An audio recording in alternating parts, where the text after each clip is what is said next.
television umpire. Bowled him. একজন বলার অবলীলায় yorker দিয়ে যাচ্ছেন, ধারাবাহিকভাবে একই চ্যানেলে বল ফেলে যাচ্ছেন কিংবা ব্যাটসম্যানদের ক্রমাগত বেকায়দায় ফেলছেন। বর্তমানে ক্রিকেট বিশ্বে এমন বোলারের সবচেয়ে উৎকৃষ্ট উদাহরণ খুব সম্ভবত ভারতীয় পেসার জসপ্রীত বুমরা।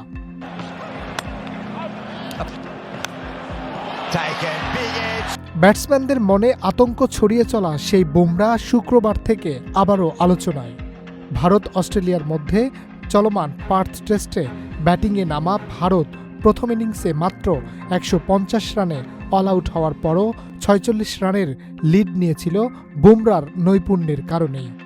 অস্ট্রেলিয়ার ব্যাটিং লাইন আপ একরকম ধসিয়ে দিয়েছেন ৩০ বছর বয়সী এই ফাস্ট বোলার।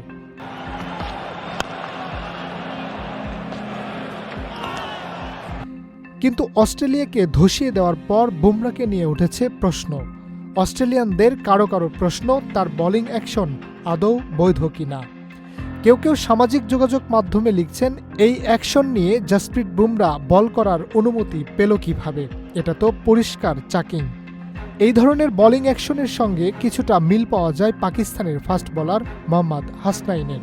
তার অ্যাকশন নিয়ে প্রশ্ন ওঠায় ২০২২ সালের ফেব্রুয়ারিতে আন্তর্জাতিক ক্রিকেট থেকে নিষিদ্ধ করা হয় হাসনাইনকে। Double million offer, Walton fridge কিনে পেতে পারেন ২০ লক্ষ টাকা, রয়েছে কোটি কোটি টাকার নিশ্চিত উপহার। আইসিসি স্বীকৃত ল্যাবরেটরিতে পরীক্ষা দেওয়ার পর অ্যাকশনে কোনো ধরনের ত্রুটি ধরা না পড়লে সেই বছরের জুনে হাসনাইনের নিষেধাজ্ঞা তুলে নেওয়া হয়। কেন হাসনাইনের বোলিং অ্যাকশন অবৈধ ঘোষণা করা হয়েছিল, কেন বুমরাকে কখনো পরীক্ষাগারেই যেতে হয়নি, এর ব্যাখ্যা সেই সময় দিয়েছিলেন বাংলাদেশ দলের সাবেক বোলিং কোচ ইয়ান পন্ট।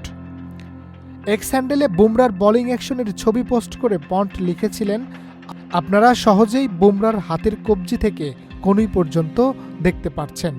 নিয়ম হলো, যখন এটা উলম্বের ওপরে থাকে তখন কনুই ১৫ ডিগ্রির বেশি বাঁকানো যাবে না।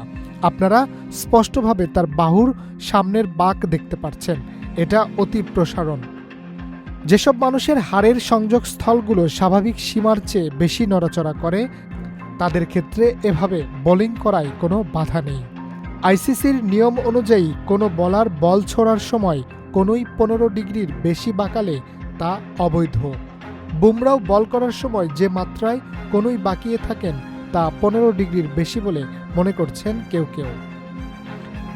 একজন আম্পায়ারের কাছে যদি কোনো বোলারের অ্যাকশন সন্দেহজনক মনে হয় তাহলে তিনি ম্যাচ রেফারির কাছে রিপোর্ট করতে পারেন। এরপর আইসিসি স্বীকৃতি বায়োমেকানিক্স টেস্টিং সেন্টারে বেঁধে দেওয়া সময়ের মধ্যে বোলারকে তার অ্যাকশন পরীক্ষা করাতে হয়। কিন্তু বুমরার বোলিং অ্যাকশন নিয়ে আম্পায়াররা কখনো অভিযোগই জানাননি। পরীক্ষা নিরীক্ষা তো অনেক দূরের ব্যাপার। Harunur Rashid, channel I.